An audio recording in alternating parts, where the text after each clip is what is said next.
السلام عليكم. النهاردة هنعمل مع بعض أحلى عصير مانجا منعش ولذيذ. هنعمل كمية كبيرة من حبتين مانجا صغيرين، وهقول لكم على سر محلات العصير. يلا بينا نسمي الله ونبدأ الفيديو بتاعنا. بسم الله. معايا حبتين من المانجا صغيرين زي ما انتوا شايفين، والمانجا هنا نوعها سكري.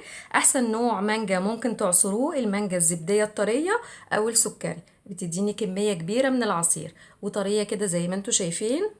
غسلتها كويس قوي ونضفت القشر لاني هستخدمه مش هرميه. ببتدي بقطعها بالسكينة، بتتقطع بمنتهى السهولة لانها طرية، وهنزل كل اللي موجود فيها اما بالمعلقة او بالسكينة، بينزل بمنتهى السهولة بالشكل ده. وهنا بعد ما خلصت تقشير المانجا، دي الكمية اللي طلعت عندي، والقشر طبعا محتفظة بيه زي ما قلت لكم، انا مش هرميه هستخدمه. والبذر نضفته كويس قوي، ده اللي هيترمي. باخد قشر المانجا وبحطه في الخلاط.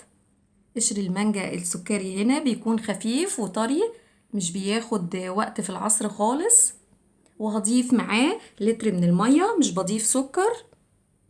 وهبتدي اضربه في الخلاط لمدة دقيقتين 3، وبعدين نرجع نشوف هنعمل ايه. ده شكل القشر بعد ما اتعصر، كأنه عصير مانجا.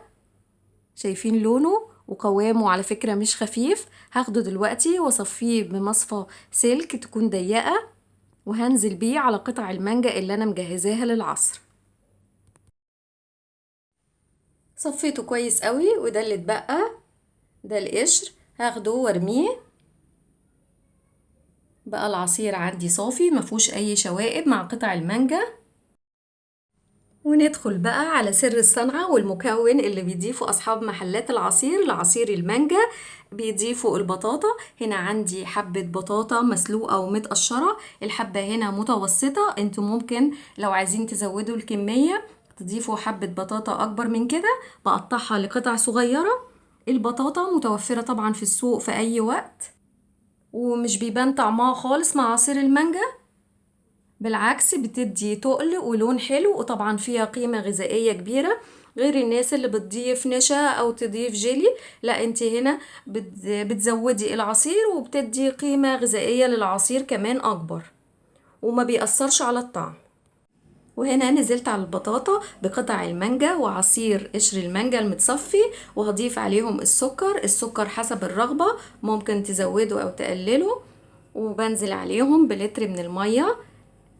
انا شفشق الخلاط عندي هنا 2 لتر زي ما انتوا شايفين، اتملى لاخره. هاخدهم دلوقتي واضربهم في الخلاط لمدة دقيقة، مش ببالغ في الضرب عشان احافظ على قطع المانجا ما تتهريش قوي فيه، والعصير ينزل معاه قطع مانجا كده صغيرة. وده شكله بعد ما ضربته، لونه جميل والقوام تقيل، والطعم كمان مفيش احلى من كده، احلى كمان من اللي بنشربه في محلات العصير. بدخله التلاجة لمدة ربع ساعة يبرد قبل التقديم. وهنا وانا بقدمه بحط قطع تلج في الكوبايات، وبحط قطع من المانجا. احلى واجمل عصير ممكن تقدميه لولادك. عملنا كمية كبيرة من حبتين من المانجا صغيرين، واستخدمت كمان قشر المانجا، بيدي طعم ولون وريحة حلوة قوي لعصير المانجا. اتمنى الطريقة دي تعجبكم وتجربوها. ولو عجبكم الفيديو ما تنسوش اللايك، واستنوني فيديوهات جايه ان شاء الله. اسيبكم في رعايه الله، والسلام عليكم ورحمه الله وبركاته.